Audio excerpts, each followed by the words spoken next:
Thank you. Thank you very much. Thank you. May I invite everyone standing to come and sit down.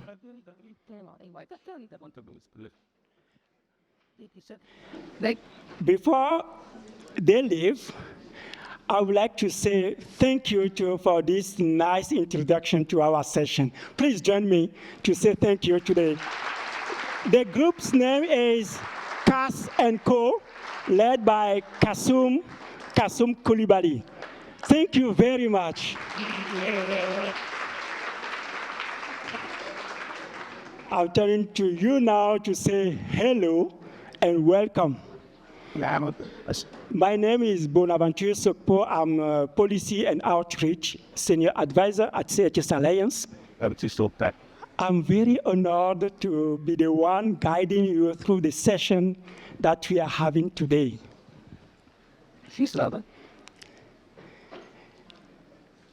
It's very fantastic to see you all here in this room. And then I want to also to say hello to, we know more than 3,000 people are connecting online to follow us. Hello to them as well. They are coming with us.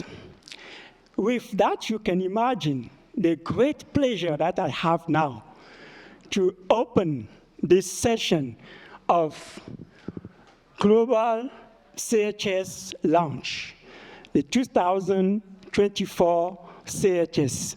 I'm very pleased to do that with you. Before we jump to the content, I want to share with you a very few housekeeping instructions.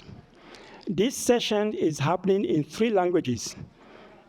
Those who are online, please select the language channel that you have online.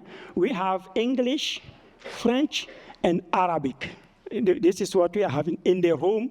You also have devices to use to follow this session in your preferred language.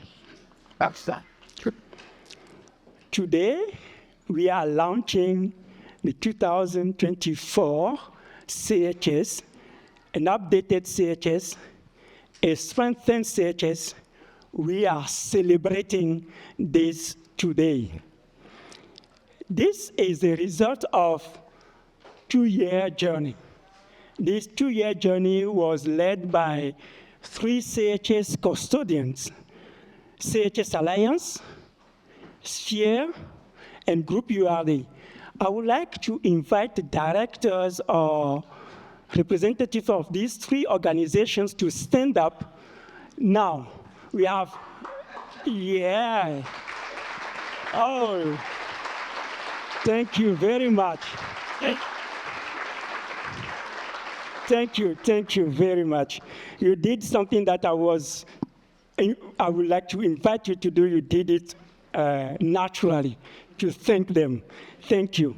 The journey was also supported by a writing group and also CHS steering committee with representatives from different types of organizations all over the world. That was also, they also contributed to this. I would like to invite those in the room who have been involved in this group to stand up. Please stand up. Those who was in the writing group, steering committee, great. Thank you very much.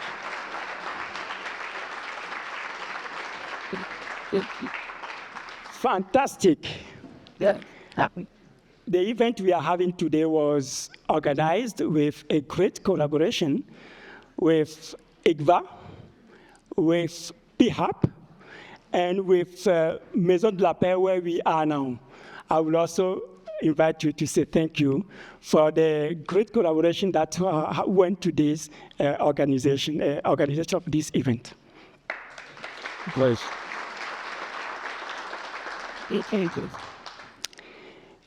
Good.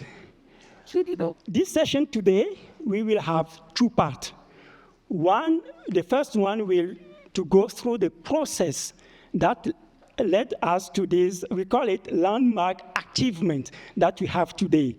And then the second part we are grateful, we are lucky to have few people who also have been involved in the process. They will share with us why this is welcome to them and their organizations. So the journey I was talking about, Yeah. we will go through the process now. We try in this process to ensure that everyone, everywhere, willing to contribute to have opportunity to do that. For that, we set different ways of contribution. There have been webinars, there have been meetings, there have been surveys, there have been a face-to-face workshop everywhere. And then we had regional workshop in the world. So what I will do now, I will share with you a small video that will show where we went to and who we talked to. Let's go.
Thank you very much. Thank you. In total, we have more than 4,000 individuals and organizations involved in this process. We have, many of you here must have been in this process online as well. We must have all these people. I want to here say a huge thank you to all these people for their effort, energy, and knowledge that have been put in this revision. Please join me to do this.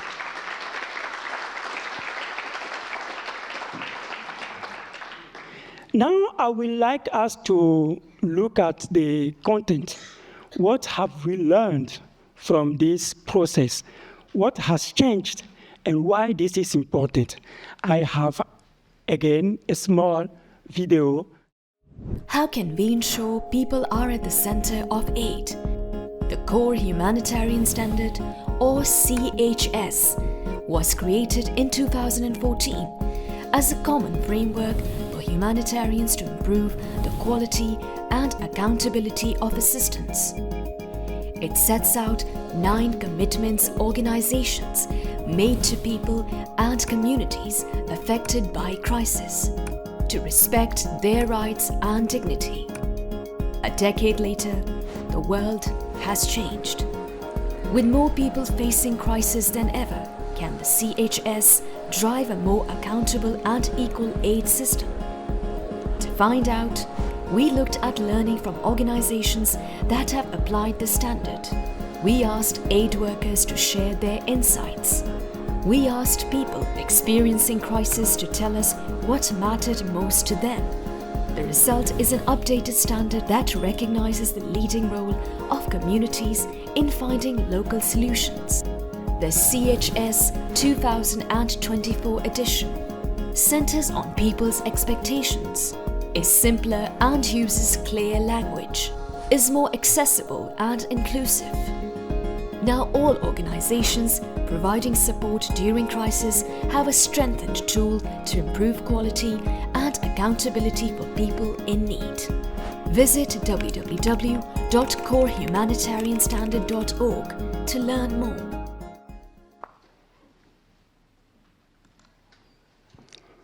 Great.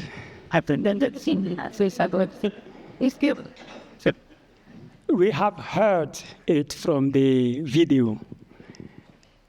The three important elements that I want to share with you as learning and what has changed is that, as the video said, the updated standard centers on people's expectation. That's one thing. The second one, it's simpler and uses clear language. And the third one is it is more accessible and inclusive. These are the main things that we tried to do. This is what we heard from people loudly, and we tried to do in it. Personally, I have the privilege to visit in this process 8 countries. I had the privilege to speak to community representatives, sitting with them, hearing what they want organizations to do, sharing their expectation, and also applauding this standard, the 9 commitment, telling why this is important to them, pointing specific elements on it. That was fantastic. The second element I did is that sitting with frontline aid workers, discussing the important topic they are dealing with day by day. These include, how do we work ensuring inclusion? How do we deal with the climate change and environment? How do we make the partnership we are having with organizations, we make it work better? How do we work in the way we early action, anticipatory action? They were bringing all this to the discussion. The most important thing I was hearing from them is to tell that this standard is more accessible to them and easier for them to use. We also did something. We asked national organizations to take it, and we call it in-depth analysis, to go through it and ensure that this is achievable for them. First, it's relevant and achievable. They came with the countries where we went, all the national organizations come in saying, this is important, relevant, and we can achieve it. This is building my own confidence in this standard by saying now we have a strengthened standard to deal with quality and accountability, to get close to expectation of people we are serving. This is for me. But I'm not the only one who have gone through this element. We have in the room other people who have been involved in this session that I'm very excited to invite. I will invite them to go. First, I will invite Christine. Where is Christine? Yes, Christine. Christine Knudsen. She is humanitarian policy director at Interaction. But you are also you served as Sphere Director during the 2018 Sphere revision. I'm very pleased to invite you to join me on stage. Christine will moderate a discussion with these people I was mentioning, who also will tell us why this standard matters for them. Christine, the floor is yours.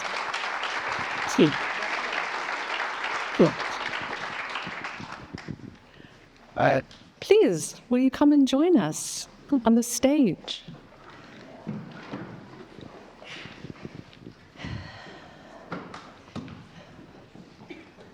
Yes. Let's see, we have different seats. Shama, great. Zena, thank you. Gloria, Uni, Elizabeth, Christian. It's quite an impressive panel, I must say. And I'm absolutely delighted to have been invited to moderate the discussion today. And my first word is congratulations. Congratulations to all of you who are online, all of you who are in the room, because this has been not only a journey of time, but a journey of reflection, of learning, and I think something we forget sometimes, challenging each other and challenging ourselves to think about what we can do better, differently, together. As Bona said, my first encounter with the Core Humanitarian Standard was my first event as the head of Sphere in 2014. That was at the launch of this first harmonized core standard in Denmark. And I remember thinking what a good thing it is when our community comes together, acts collectively, and speaks with one voice. To do the hard work, to be clear in what we expect of ourselves and of each other, a common statement of purpose. And when the CHS was integrated into the Sphere Handbook in the 2018 revision, we took the opportunity to look at the guidance together as we looked across all of the chapters to see how we can strengthen the guidance and implementation based on consultation and feedback. And now here we are, 2024, 10 years on from that first debut, the first harmonized CHS. The years of practice and application since then have been extremely rich and I think very productive for the work that we do. The feedback in this process that has been just outlined was clear and it was very strong. And the revised standard has taken that experience, your experience, and all of that has been brought on board in what we have just heard. In a world that is quite fragmented, and in our humanitarian system that sometimes can feel fragmented, I think it is important to think about what unifies us in our work. And as humanitarians, we are driven by what we do, supporting communities to live with dignity in the most difficult of crisis contexts. And why we do this work, informed by the principle of humanity, with impartiality, and without discrimination. And we're also distinct in how we do our work. And this is what the CHS captures. As a standard, it guides us and gives us tools for accountability for how we conduct our work. Accountability to those we serve, to our staff, to our partners, to those who invest in this work, and to each other. It gives us benchmarks to see if we're getting it right or wrong, how we can learn and adjust. And I think for that, it has great power. So please join me in welcoming our panelists who will speak to some of that power, that potential, and the importance of the standard in their own work and from their own perspective.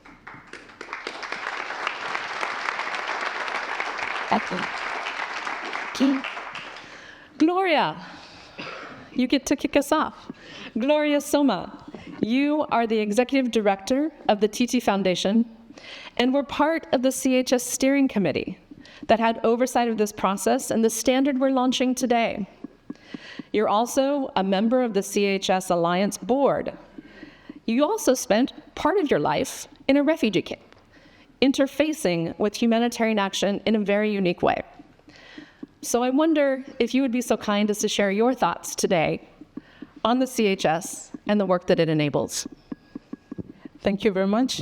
Good afternoon to all of you.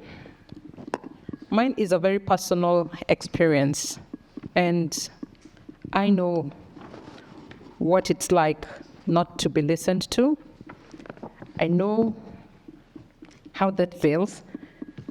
And until when you have that feeling of being ignored, at the very time you most need help and support, that you understand how it feels. The feeling is the same if you're ignored by a person, an organization, or a system which has more power than you. That's why I wholeheartedly welcome the CHS today, and because the standard gives us the much needed honest look into how well the aid system is listening to and hearing the people who are experiencing the worst the world has to offer. It also proposes actions that can be taken today to protect the rights and dignity of people in the most vulnerable situations. As a 1990s South Sudanese child of the Uganda refugee camps, I grew up in places with some of the highest mortality rates in the world at the time. Growing up, we were repeatedly attacked and displaced by rebels of the Lord's Resistance Army, and yet we were unable to go home. We faced looting, violence, witnessed rapes, and many children were abducted. All in all, over 10,000 people were killed and tens of thousands of children conscripted during those dark days. The sanctuary of the refugee camps and the kindness of many meant that I received shelter and help to survive. Yet, time and time, my family's needs were not listened to, and we felt ignored by all sides. People planned what they gave us without asking about our needs. I understood they were doing what they could to deliver what they thought we needed. But when you have no choice, you feel powerless. Sometimes the system felt unfair to my family with inflexible criteria. Hidden vulnerabilities and invisible needs were just not recognized. This wasn't the last time, that I was confronted with this reality. Until 2016, we'd all know, or we may have heard in the media, what exactly happened in Juba at the time. And moved by all these experiences I have had and seen of rapes, murder, abduction, and forced displacement, I set up the TT Foundation to support women and children. And at the core of it all, we strive to lead an organization where we give space to everyone to make decisions on how they want to be assisted, just as I would have wished when I faced displacement, uncertainty, violence, and loss. And I'm glad to see key elements being strengthened today at the standards, especially Commitment 1, which centers greatly around people affected with crisis. And also Standard 7, where we have a lot of feedback, opportunity for people to be able to talk back to that power that we hold within the system. And I want to encourage leaders and managers and boards that we can help our participants better by paying attention and being better listeners to their needs without dictating. And I think listening to the people that we serve just makes more sense, and it provides a better response within the sector as a whole. Ultimately, to me, this is what accountability really is. Everyone, no matter their status, being able to speak truth to power and hold those with authority to account for their actions. Thank you.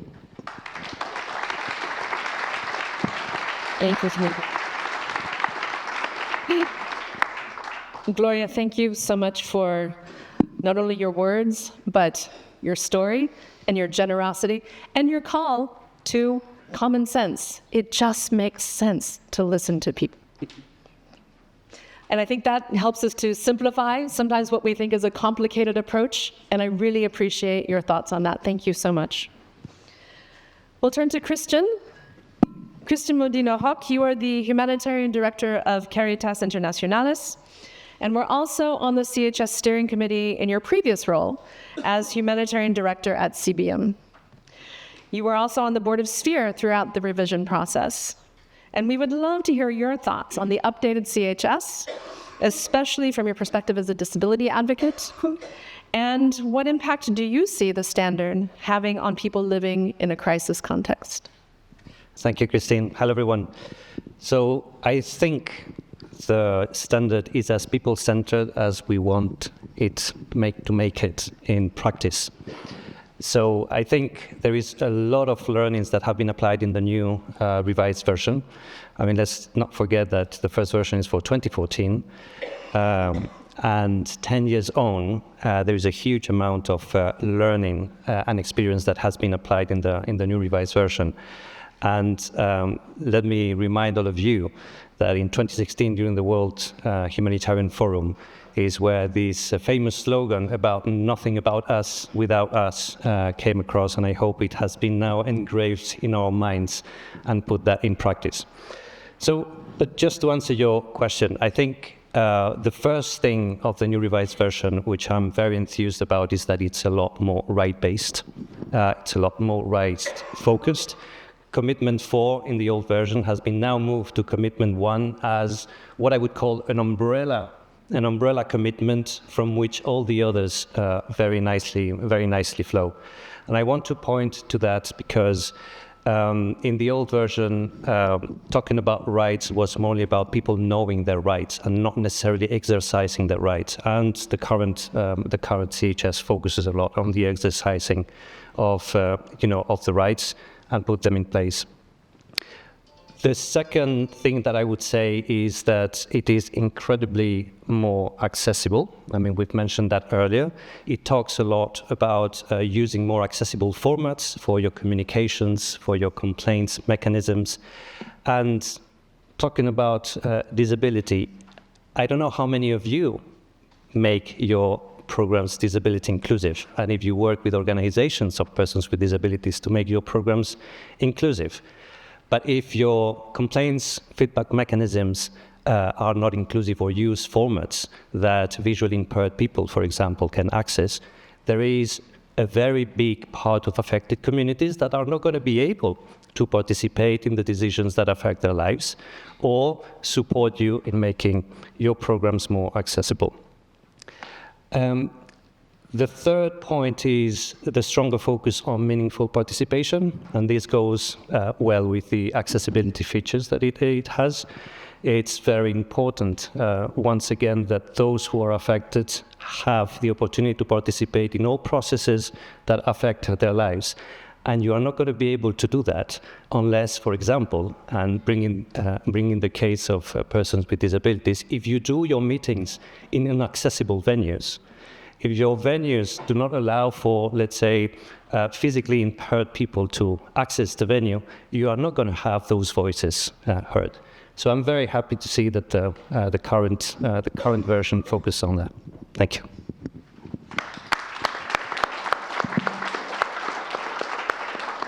Christian, thank you so much for, I think, reminding us as well, not only is programming inclusive, but accountability as well. And I think that's a wonderful reminder and highlighting some of the more meaningful parts of the revision and the updated standard. Thank you so much for that and your call to action as well. Zena, we'll come to you. Zena Mohanna, you're a member of the Board of Directors of AMEL Association, which is a CHS Alliance member. You facilitated a country consultation as part of the CHS revision process in Lebanon. I think we may have seen some photos of that previously. As a national NGO working in your community, what did you hear during the consultations, and how do you feel that those have been reflected in the revised standard that we have today? Thank you so much, Christine. Actually, Amal Association was lucky to be part of this consultation. Lebanon, that is currently, who faced all the type of emergency and crises in the past 4 years, is currently facing a war in solidarity with Gaza and in their support, where we know that Gaza is facing unprecedented humanitarian atrocities and huge mercy to them. More than 100,000 displaced are there and destruction. And we have heard lately one woman who said, a 46-year-old woman with 3 children who was forced to move. And we know the first thing that we think about as humanitarian actors is food, relief, shelter, etc. But effectively, this woman only needed a transport to go and check up for her husband that is under the rebel or where he is. And this is one of the learnings from the CHS, to always listen to the affected population and not just act by the book, because this makes a huge difference. Providing response by the book or what we know, but not really meeting the needs, is effectively diminishes the effectiveness of it. And this is one example of many that we heard in the consultation, where the affected population was very grateful that they always listened to, that there is a participatory approach, and that they are part of the design of our programs. And this is something that we do on a constant basis and makes a huge difference. Humanitarian accountability is not only for donors, it is primarily for the affected population, while respecting a do no harm approach. Amal, that is currently 45 years old with 30 centers and 12 mobile units and clinics, has at its core humanitarian accountability, and really makes a huge difference, because we try to fight the bongos, the business-oriented NGOs, due to the fact that we believe that we are all volunteers and sacrificing our life for others. And this is, again, at the heart of CHS. We are part of the CHS since it was hub, more than 20 years so far, before the merger with Sphere Project and People and Aid. And we we provided editing for the Arab resources and facilitated consultation. And we cannot but say that really we have a huge pride to be part of CHS, because CHS in one place is avant-gardist. CHS spoke about PSEA, AAP more than 10 years ago, which is now the trend lately. So we are seeing that CHS is really bringing these principles at an early time and pushing for humanitarian response to be in its place. We speak about a bottom-up approach, participatory approach, equitable, accountable, always discussing effective complaint mechanisms, yet respecting localization and cultural sensitivity of the ground, which really matters, while ensuring that there is no harm approach. So definitely timely, relevant, ethical, and yet flexible. I add to what my colleague said, to always listen, and this really makes a huge difference. CHS membership, we have seen that it increases trust with donors. Certified organizations save time by not doing their due diligence every time, and that's definitely an added value. Also, it's a platform of exchange of experiences, capacity, strengthening, always listening, and I think the consultation now show how really CHS always listens and consult with members at the local, regional, and international level, and today I think is a huge proof of it. With a revised CHS, now with the new standards, which are people-centered, inclusive, and accessible, in a time where we are seeing that the international community is going far from humanity, CHS is getting much more closer to humanity, and we encourage you all to be part of it. Thank you.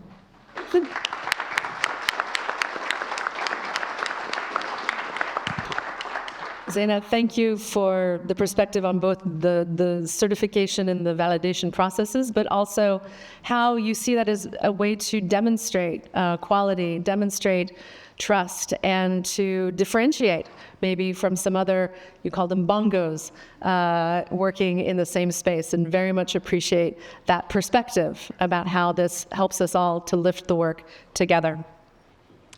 Elizabeth, we're going to come to you. Sorry, I'm passing back and forth in front of some of our speakers. Elizabeth Tan, as the Director of International Protection for UNHCR, you have a very particular responsibility in leading the protection mandate for refugees. I wonder if you could share with us a little bit your thinking on accountability to affected people and that critical link to protection, and how you think this updated CHS may support that mission in your work and in ours. Thank you, Christine, and it's great to be here. Thank you for giving me some time to talk about accountability to affected people and how we're seeing it in UNHCR.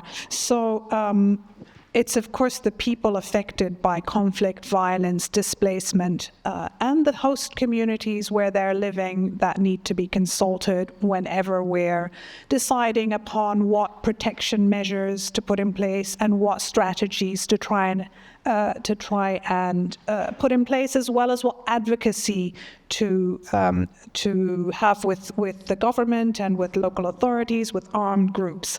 So certainly, whenever I go to the field, I was just in Colombia, in Bangladesh, and in Pakistan earlier this year, and everywhere people would tell me about their protection concerns, but they were also very insistent that they had ideas about how we should address this. We have to address it together. We can't find the solution just by listening to the problems and then trying in a closed-door session to work out the way forward.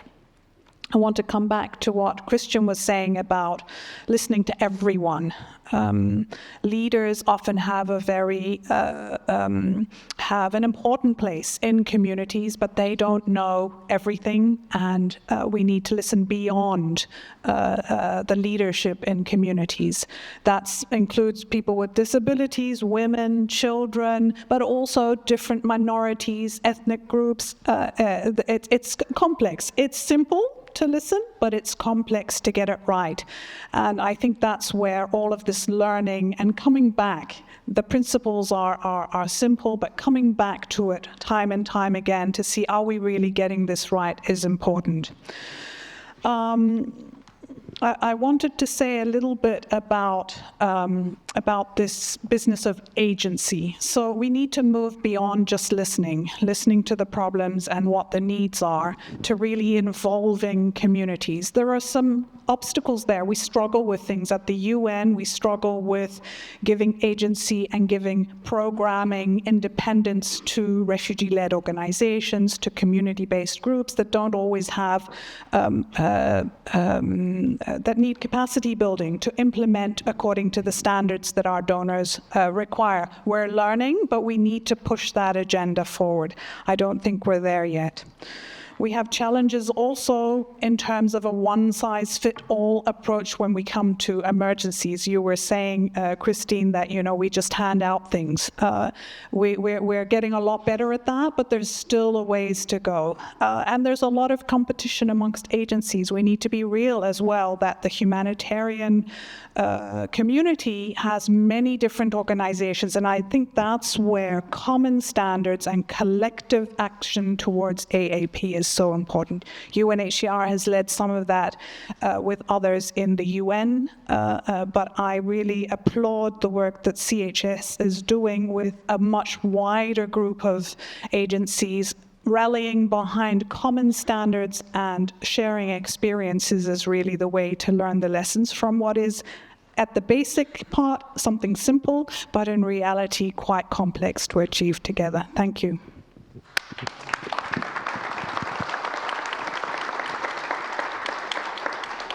Elizabeth, thank you for that. And I think pointing out it sounds simple and is very difficult, but also acknowledging that there is space where we are sometimes competing. Again, this brings the common voice, the common action, the common commitments forward.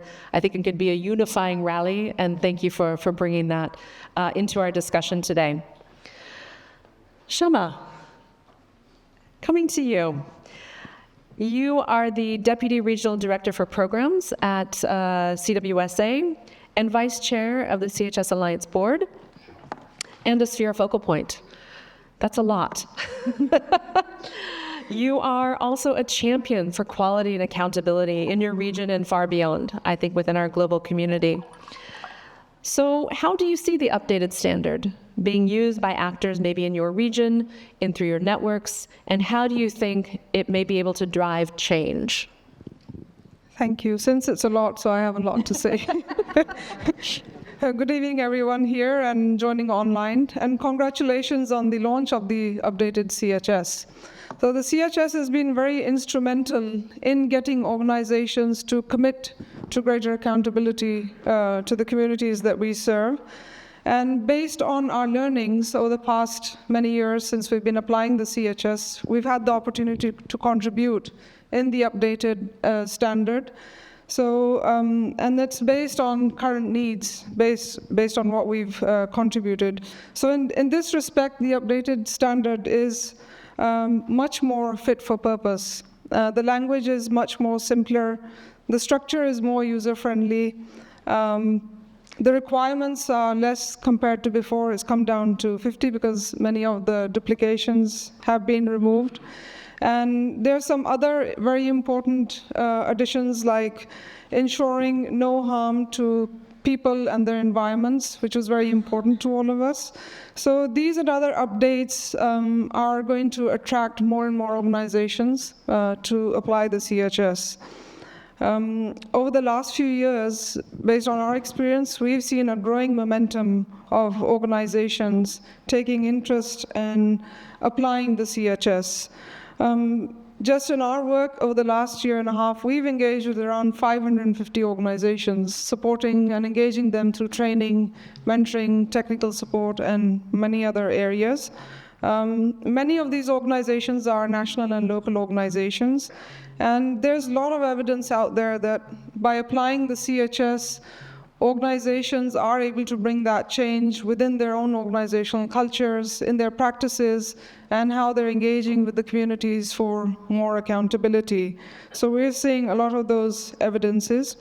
So the updated CHS will go a long way in supporting our work on promoting quality and accountability, not only in the Asia-Pacific region, but we're also attracting interest from organizations in Africa, in North and South America, and even Europe as well.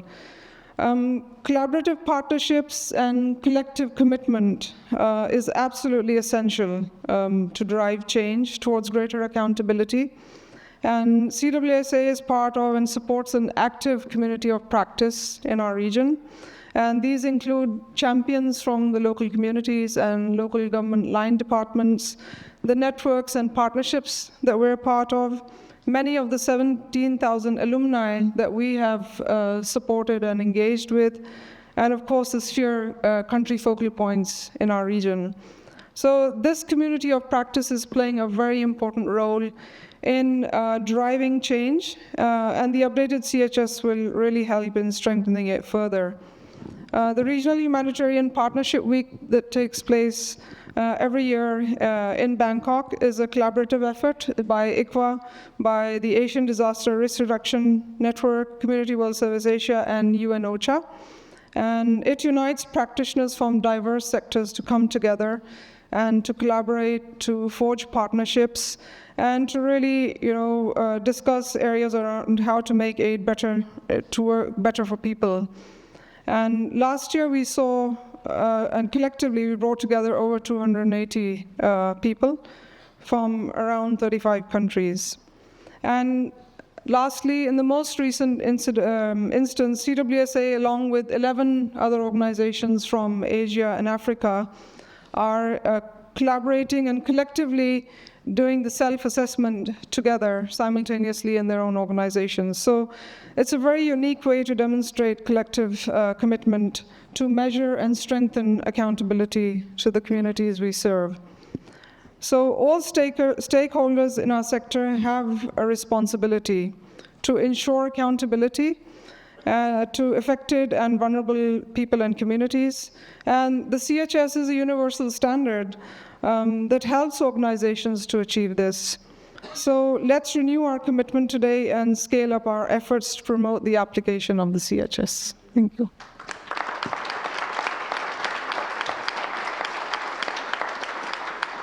Shama, thank you. And you encapsulated so much in so little time.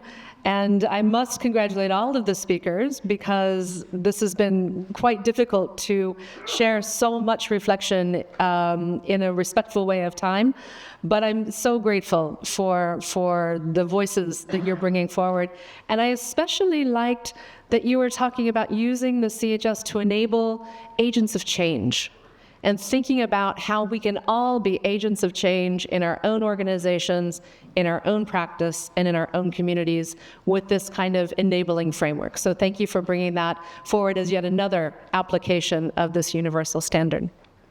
Uni, Dr. Uni Krishnan, Global Humanitarian Director of Plan International and former Sphere Board Chair, as I know quite well. I wonder if you could share with us your thoughts on the standard. Plan is a CHS audited organization, verified by HCI since 2018. Your organization has made a significant investment in meeting the CHS commitments and being able to demonstrate that. What are you most pleased to see in the CHS? Thank you, Christine. First of all, congratulations, Sphere, CHS Alliance, and Group URD for keeping, I would say, the fire alive. There has never been a time where quality, appropriateness, and standards have been more relevant than ever before.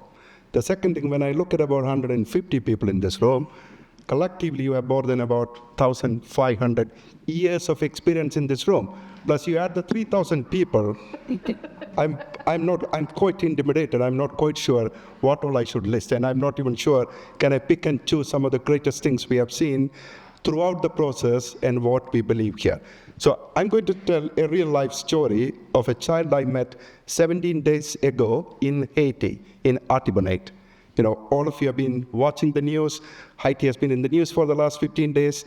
But the gang violence, which you saw in Port-au-Prince unfolding, has been unfolding in the country for quite some time. The reason why I was in Artibonite was because gangs and armed groups have shut down schools for more than 6 months. They can't go there anymore. So I met several children there in a child-friendly space which we were running. So I met a 15-year young girl. She was there with 2 children, her own, and she also said that those 2 children come from 2 men or 2 parents. And she said that's the best insurance she has when gangs come to her house as and when they like. So if you start thinking about the standards, and this is not the only place where we come across this, I'm sure that most of you have that experience at several points of your career and your life as a humanitarian. So first of all, for us, I believe the biggest investment we have made is to listen to the people. And most importantly, recognizing and remembering that all of them are equal and some are not more equal than others. I'm specifically making a case for children, especially girls, something which we as Plan International is quite committed to, and also to women. And we also have, I would also say, looking at the whole idea of the standard and commitments as something that unites us. You know, it's more than the standards, but it's about the values and the principles that represent. From an organizational point of view, I believe the biggest commitments, I would say, for example, I can see my colleague, Michael, who is on the CHS Alliance board, but it's also about making the standard accessible and contextualized in 70 plus countries where we work, what it really means in practice.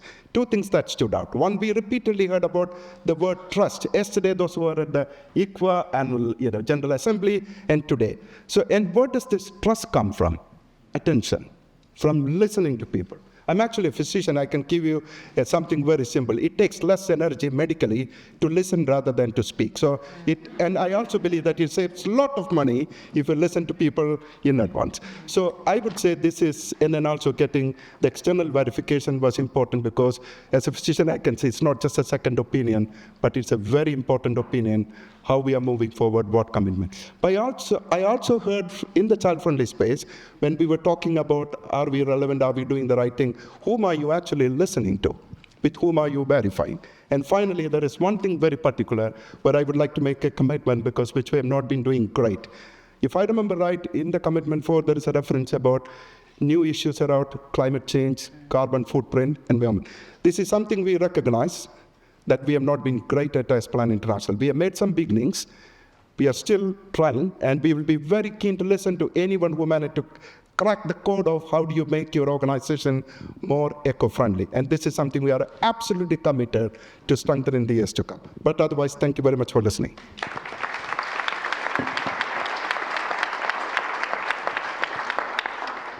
Uni, always insightful, and very much appreciate the stories you've brought forward, as well as the commitment, the call to listen. And I think inherent in that also is learning together as we learn more about all of these aspects. Thank you so much. And now we come to our final speaker on this very distinguished panel. And Mavet Shabaya, you are here with us as the head of the IASC Secretariat, along with many other things that you do in your professional life. You are also a passionate advocate for accountability to affected people. What role do you think this collective framework could play in shifting the international aid system to be even more people-centered and genuinely accountable to those it serves? An easy question as we wrap up our panel.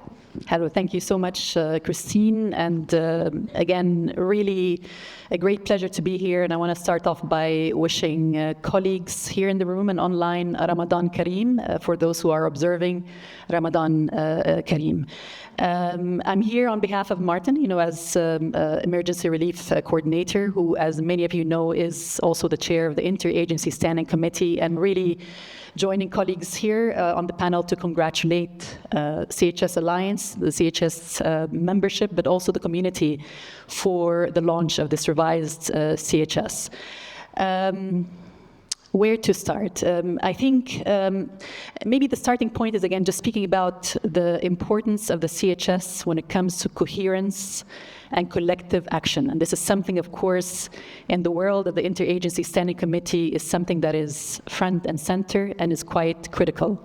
Because as we have seen over the course of the many years, since the World Humanitarian Summit in 2016, but also way before that, the issues are not so much around for the journey day. So the issues are not so much only around the efforts that we have been taking individually as organizations. The challenges tend to be around how we perform collectively as a system. And that's why I do believe that with the CHS, the revised CHS Alliance, CHS, especially around with the changes and the revisions that have focused on a local-led response, especially with the focus on a people-centered response, I'm more confident that we have the required tools to be able to drive the required changes.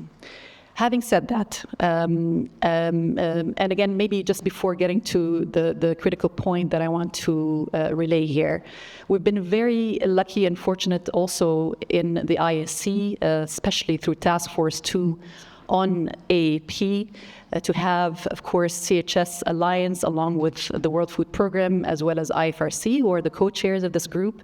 And they have been doing some critical work on behalf of the system to drive forward the work around AAP. This includes recently rolling out the AAP framework, and the AAP framework is really an opportunity to look at how the system on the ground can drive forward and deliver on collective AAP outcomes.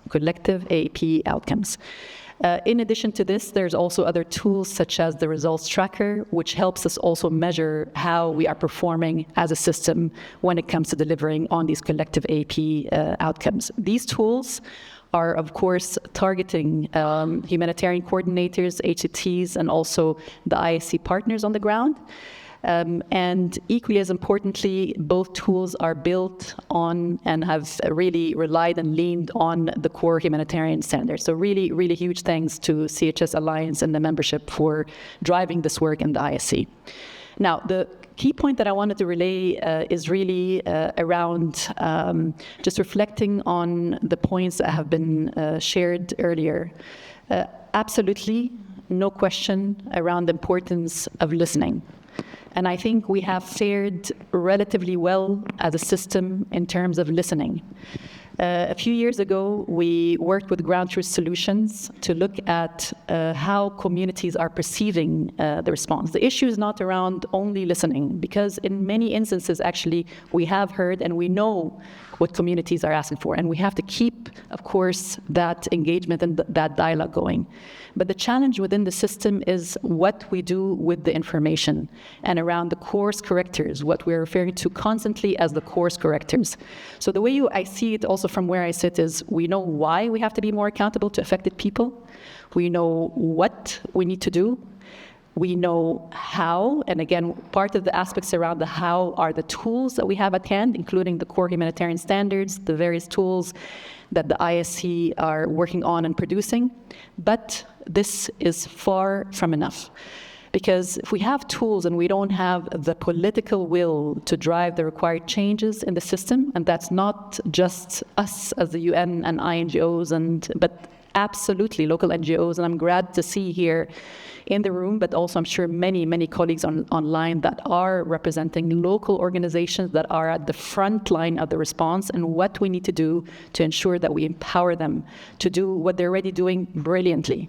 So there's a huge responsibility in terms of the shift, in terms of how we operate to make sure that we empower the first line responders who are communities, who are local organizations. But also equally as important, and I was in Egypt for a couple of months to support the Gaza response, there's a big aspect around also culture, and I know it's easier said than done.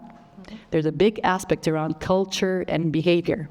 We are a well-intended system, but the way we communicate and the ways, in many cases, we undermine local actors, even nationally led responses, is a challenge. And I'm happy that earlier on in the day there were discussions around the challenges around erosion of trust and lack of acceptance, a topic which is a high priority also for the IAC. And we were just in Kenya a couple of days ago with the IAC Deputies Group to talk about the erosion of trust issue, and happy to circle back to it again if we have time.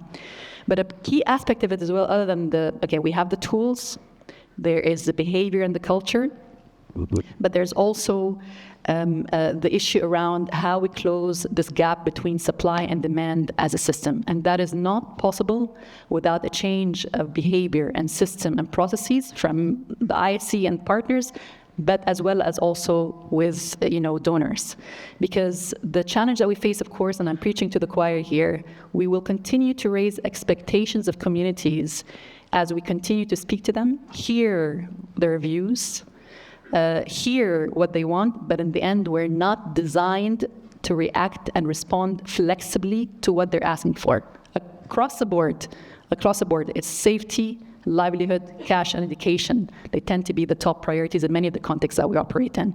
So the point is absolutely about coherence, about collective efforts with the system as a whole, including with the donors, but equally as important with locally led organizations and authorities where it is possible to do so.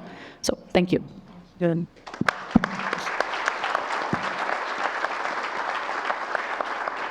Dear Mavet, thank you so much. And I do think that it is important to speak about this in partnership with donors, with intermediaries, and to think about the very deep system shifts that we want to see in the future, how we drive that together, and how we acknowledge the challenges and tackle them, rather than pretending they don't exist. So thank you so much for that, for your honest reflections and your personal leadership on that. So thank you so much.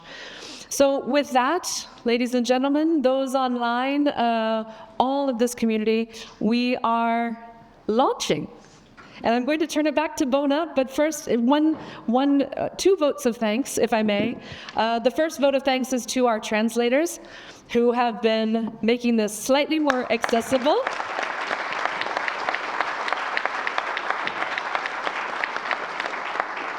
And they have a very, very difficult job. Makes my work look very simple.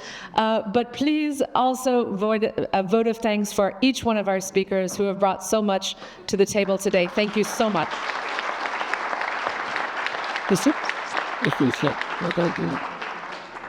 Yeah, thank you. I would like to ask you to join me to thank Christine for moderating this great fun. Thank you very much. I'm so glad to say thank you because you did something that always makes me happy and energized. We are pointing specific element in this standard, which is helping you working better with people. Thank you, but I heard that very strongly listening to everyone. You mentioned it very, very well. Element about environment, element about right. All these things that you mentioned, that's very, it's very fantastic. This is also reminding me when we were doing the consultation, the way it has been done through the conferences and talking to people, the way they were doing it, pointing in the standard what are the main points for them. And I remember one of I was in Bangladesh when I was surprised in talking to people, saying, one of them stand up and say, these are great standards, these are great commitment. How are you making sure that everyone working with us is applying this? How are you making sure, how are you measuring to that? So the call from people to us to apply it is very strong. Thank you again. Thank you very much.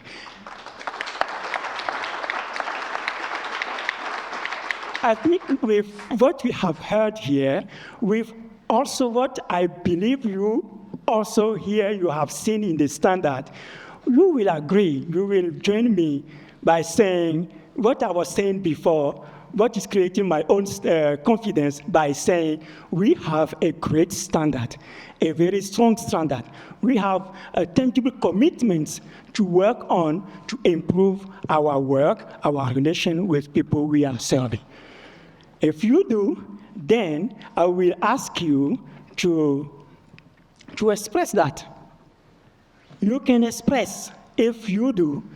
If you scan this QR code, you can make sure that your organization show interest to this standard by doing this. You can also see the link. Those who are online might receive the link online, and you follow us on our websites, on the three organizations' websites, Sphere, Group Year, the CHS Alliance, to continue showing your commitment. I want to say that we are having here what we call it global launch, but we are not stopping here. We will continue this work in country launches. So far, we have a few countries who are listed on our list to go. I would just tell them here: Australia, Bangladesh, Burkina Faso, Colombia, Ethiopia, India, Kenya, Niger, South Sudan, Spain, Sweden, Uganda, Yemen, Zimbabwe. I'm saying that by also saying, if you or your organization, where you are, you want to host a country launch in your country, please contact us, write to CHS at chsalliance.org. Very easy. To write to that, express your interest to host an event in your country, and we will follow up. Before we close, I would like to say a few thank yous. First, I want to say thank the colleagues from CHS Alliance, Group URD, and Sphere for the work that have been put in this. Please join me to say thank you by applauding. We did that.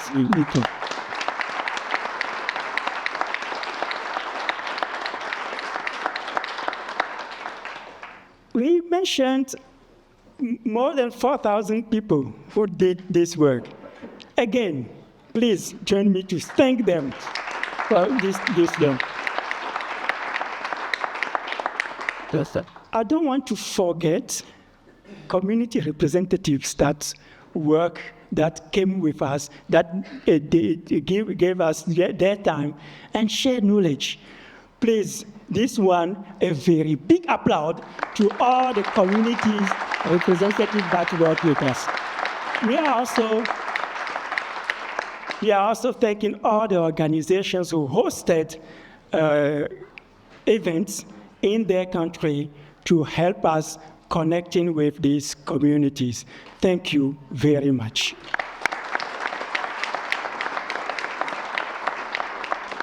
Our colleagues from ICVA, PIHAP, and Maison de la Paix, also the group CAS & Co, who entertained us at the beginning. Please join me to say thank you to them. Now, my last thank you words are going to you as participants being here today, showing your interest to the CHS. A very big thank you. Applause to you. It's with fantastic satisfaction that I have now to say we are closing this session. Thank you very much.